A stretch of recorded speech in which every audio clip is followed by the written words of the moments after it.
Thank you, everyone. I appreciate y'all being here. We've run a little bit late. We apologize, but thank you for braving the cold anyway. I think it's worth it. I appreciate everyone who is here today to honor the life of Charlie Kirk and to rally with other American patriots for a night of worship and prayer in his honor. What we've been doing tonight is the most important thing we could be doing and the most likely to affect lasting change in our country. Today is a significant day for us to gather, as has been said, because it's October 14th, which is Charlie's birthday. He would have been 32 years old. Instead, 34 days ago, he was murdered by a radical leftist in an act of evil and cowardice. Charlie had been sitting in the open air of a college campus in Utah, doing what he loved, talking to college students and arguing in defense of the truth. His intelligence and quick thinking made him a formidable and entertaining apologist. Yet, beyond mere political spectacle, he also shared the gospel of Jesus Christ with everyone, whether they had come to listen or to heckle. In fact, sharing the gospel was one of the last things Charlie did before he was shot in the neck on that day. He died in the middle of the public square in open debate. There is something particularly vile about murder that takes place in unsuspecting public against someone speaking in the free market of ideas. And in killing a man known for his Christian values, they attacked not only Charlie Kirk or free speech, but Christianity itself. In that sense, Charlie Kirk is a true Christian martyr. Church history tells us about another martyr named Polycarp, who had been a direct disciple of the Apostle John. Like Charlie Kirk, he was a man known for speaking openly in public, humble but unafraid of opposition. It was said by church father Irenaeus that his words were not only instructed by truth, but also full of gentleness and dignity. After Polycarp was executed for refusing to deny Christ, the church in Smyrna wrote words that we could apply to Charlie's death as well. They asked, what need was there to seize a man so openly teaching the truth except for the madness of hatred? The madness of hatred. These words reflect something we've seen not only in the shooter, but in large segments of the left who seem determined to either excuse the murder or go as far as celebrating it. This is not a new trend, sadly, nor is it unique to Charlie Kirk's assassination. According to a recent YouGov poll, 25%, or 1 in 4, of self-described very liberal Americans said they approved of using violence to achieve political goals. Only 3% of very conservative individuals said the same. This isn't just in far-left cities, though. In faraway blue states, it could never happen here. It shows itself locally as well. Just a few months ago, in a video you can find on the public pen, on Facebook or Instagram, I interviewed liberal protesters in Huntsville, asking them what they thought of Donald Trump. One normal-looking lady said plainly, "We need to assassinate him." This with a straight face to a person she had just met 5 minutes before, who she knew was recording her for an interview. I can only imagine what was going on in private. Another person said the person who shot Trump and killed an innocent man in the crossfire was, quote, an American hero, and called the shooting the act of a patriot. It's despicable. And of course, lest we think this is just a problem with a few crazy extremists, the Democrat candidate for Attorney General in Virginia, Jay Jones, fantasized about shooting his Republican colleague with 2 bullets to the head.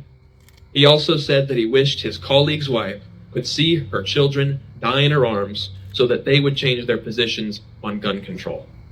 He justified this, saying, quote, only when people feel pain personally do they move on policy. This is only one example in a growing pile of violent rhetoric supporting real-life violent actions. Perhaps even more disturbing is that not a single Democrat has withdrawn their endorsement from Jay Jones. They are 10 toes down, ready to support him, as the local Democrat party office said in a statement. Why is this? It seems logical to conclude that it's because they're okay with this rhetoric. If it gets their guy elected, or if it gets you to move on policy, a little violence isn't a deal breaker. They might not pull the trigger themselves, but when someone else does, they'll say you had it coming. It used to be easy to dismiss the language of J. Jones or of the liberals in Huntsville as ignorant hyperbole.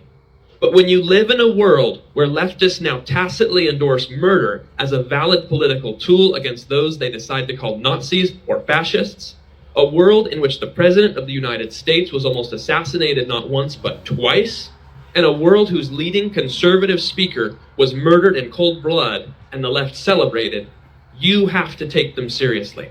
It becomes clear that their false accusations are not merely intended to drive clicks and the algorithm. They are intended to set the precedent for your murder. They truly believe that silencing their political opponents, whether with bullying, censorship, or a bullet, is the best way to fix the problems they see in the world. This is the only way, because in the words of J. Jones, only when people feel pain personally do they move on policy. This is utter moral sickness. Ladies and gentlemen, I am a fan of the free market of ideas, as you will meet. But we cannot have a free marketplace of ideas with people who are intent on shooting up the marketplace if they don't like what you have for sale. So where do we go from here? Obviously, we need enforcement of our laws. Calls for violence have never been protected speech, and those who call for it need to be arrested and prosecuted. And while it's not technically illegal to celebrate or trivialize murder, it's certainly immoral and disgusting. So if you lose your job, or shall we say your late-night TV show, for those things, don't come to the Christian right for sympathy. We must all become strikingly less tolerant of a good many things we've been told to put up with. But these are band-aids on a diseased society. In truth, the only way to fix the problem permanently is to fix our culture, which has become increasingly godless and secular. Charlie Kirk often talked about the Christian roots of America and reminded us that ours has always been a Christian country. We were founded by Christians for the exercise of Christian liberties. Our system of laws and government are based on ideas written by Christians. The farther we've veered from these roots, the farther we have veered into violence, degeneracy, and evil. As a result, we must restore Christianity and Christ in our country and culture. Secularism is not an option. Now, this does not mean that everyone in the country must be a Christian. This has never been true in America. But from the beginning, Christian presumptions have been baked into our government and society. These presumptions about life, law, and morality have ensured public peace, a common cultural understanding used to unite us. In this arrangement, even those who didn't believe in God could be called cultural Christians, to borrow a phrase from famed atheist Richard Dawkins. Any Richard Dawkins fans in the house tonight? Yeah, okay. Not your favorite. These are people who may not share the Christian faith per se, but they abide by its norms in society because that's what's expected of them. And they recognize that those values are what support the civilization that we all enjoy. Good word. If you need any evidence that secularism has already turned your Christian convictions from something that used to be universally acknowledged into something strange and alien, consider the words of Thomas Chatterton Williams, a writer for The Atlantic. He posted to X from Charlie Kirk's memorial saying, quote, "I've spent half of my adult life living in one foreign country or another, and I don't think I've ever felt so estranged from the surrounding culture as I am from the aesthetics and sensibilities of this movement. Not even a criticism," he said. "I just feel more at home in Greece than in these images." The pictures that to him looked foreign featured people with American flags and crosses. They showed crowds worshiping along with Chris Tomlin, Phil Wickham, and Brandon Lake. They showed crowds listening to our political leaders preaching the gospel of Jesus Christ with clarity and precision. It is indeed a great tragedy that, in a country accustomed to crowds waving foreign flags and speaking in foreign languages, that we have allowed secularism to make us the foreigners and make our flag the alien aesthetic and the cross of Christ to be something strange. Yes, come on. This is a direct consequence of giving up Christian culture in favor of secularism and multiculturalism. Yes, We must oppose anything that continues this trend, whether it be the corrosion of our culture internally or the replacement of our culture from the outside. We must take this seriously, because the condition of a nation will reflect the culture and faith of its people. If you live in a country with Muslim culture, you will have Sharia law and barbarism. If you live in a Marxist culture, you will have authoritarian socialism and hatred of religion. And if you choose secularism, you get whatever degeneracy the sexual revolution can invent and the moral chaos that will follow. We have all these things today. The left has told us that secularism is true neutral because it has room for everything, that radical inclusion is the only fair way. But in accepting this lie, all we've accomplished is that we've allowed the left to drive Christ out of public life and import in his stead Mohammed, Marx, and monkeypox, and everything in between. And then we've acted surprised when changing the people and culture has led to a change in our civilizational stability.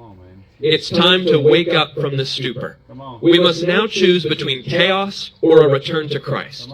The stakes are high because in whatever non-Christian belief system wins out, whether Islam, Marxism, or general secularism, convictional Christians like you and I are the heretics. We're hateful, fascistic, and worthy of excommunication at the least and of execution at the most. We know that it was Christians that founded this country who did so to protect their right to worship freely, and we intend to keep it that way. This must remain and will remain a Christian country. This will require spiritual revival and political reform. But any political reform we hope to have will only be effective if wrapped in the Christian principles that made us great in the first place. The French Revolution is an example of democratic political change without Christ. It was a bloody, classist fight which saw churches burned, priests executed, and mobs ruling the streets. And of course, look at France today. They're ruled by weak men, overrun with migrants, and have an obscene, atheistic culture.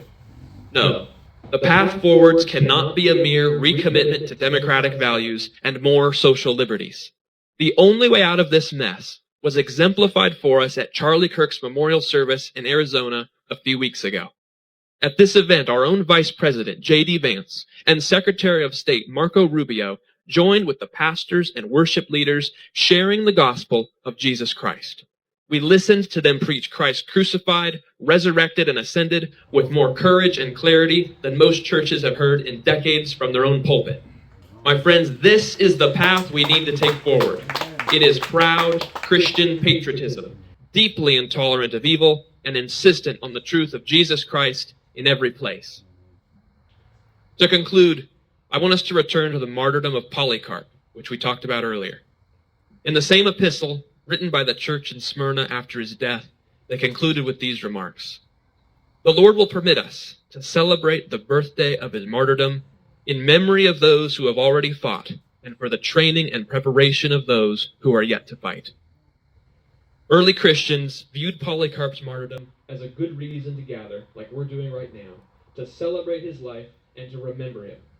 But beyond that, they also knew the importance of gathering to train and prepare those who would carry the fight into the future. May that be what we do with our energies. Light your candles tonight, as we're going to do in a moment, and remember Charlie Kirk. Pray and thank God for his work. But you must go beyond that. Like the early church, train and prepare so that you can continue the fight. You've probably prayed the Lord's Prayer, which asks that God's will be done on earth, here, among us, right, as it is in heaven. If that's your sincere will, then fight to make it happen in your own country, which is your small part of the earth. Restore Christianity to public life. Bring Jesus back into government. Bring Jesus back into your schools. Don't wait for someone else to do it. You do it. It starts with opening your mouth and speaking truth like Charlie Kirk did. Thank you, everyone. God bless.